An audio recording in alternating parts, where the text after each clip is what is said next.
Alright everyone, time for the penultimate episode review today. Before I take a little break, this is Whom Gods Destroy.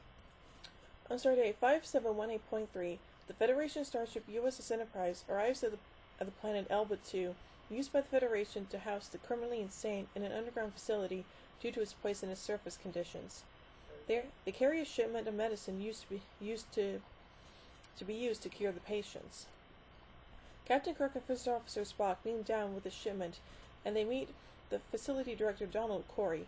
He gives them a brief tour where one of the inmates, an Orion female named Marta, warns the two that Corey is not who they think he is.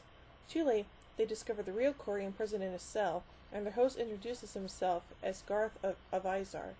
Garth was a former starship captain who became injured and mentally unstable after a rescue mission.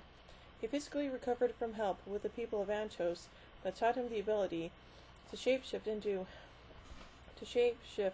to heal his own injuries and take the form of others.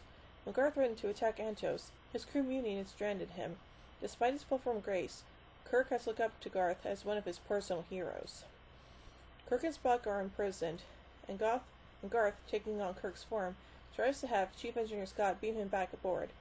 However, Scott refuses when Garth fails to give the correct response to a chess-based passphrase challenge. Scott and the Enterprise crew recognize something is wrong, but a force field around the facility prevents them from rescuing their crewmates, and any attempt to disable it could kill all those in the facility. Garth tries to learn the required passphrase by first treating Kirk and Spock to an opulent dinner with himself and Marta. Despite bragging about his own infamy before his fall to Kirk refuses to give over the code. Garth then turns to torturing both Kirk and Dr. Corey, and Kirk remains steadfast. Finally, Garth and Martha attempt to seduce Kirk, but Spock arrives and subdues her. The two make contact with the ship, and again Scott challenges them with the passphrase. Kirk, sensing something amiss, instructs Spock to provide it, forcing Garth, disguised as Spock, to reveal his ploy. Kirk is again captured, and he's forced to watch Garth crown himself Master of the Universe in front of the other inmates, his rule to be more powerful than any other villainous leaders in history. He demonstrates his power by killing Marta with an explosive he planted on her body. The explosion gives Spock enough time to disable his guard, acquire a phaser, and track down Garth and Kirk. When entering a room, Spock finds two Kirks in front of him. The two accuse the other being Garth, and attempts to play knowledge of famous Starfleet battles to prove their identity. One Kirk finally orders Spock to stun them both.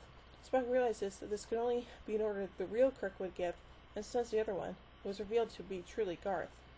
Garth is put into custody, and Dr. Corey begins administration of the drugs to put Garth and the other inmates on track for recovery. Whew, well, that's good. So it was a somewhat solid episode. I give Whom Gods Destroy 2 warp cores out of 5. Well, join me a little bit for the final episode review today. Let that be your last battlefield. So, until then, live long and prosper, everybody.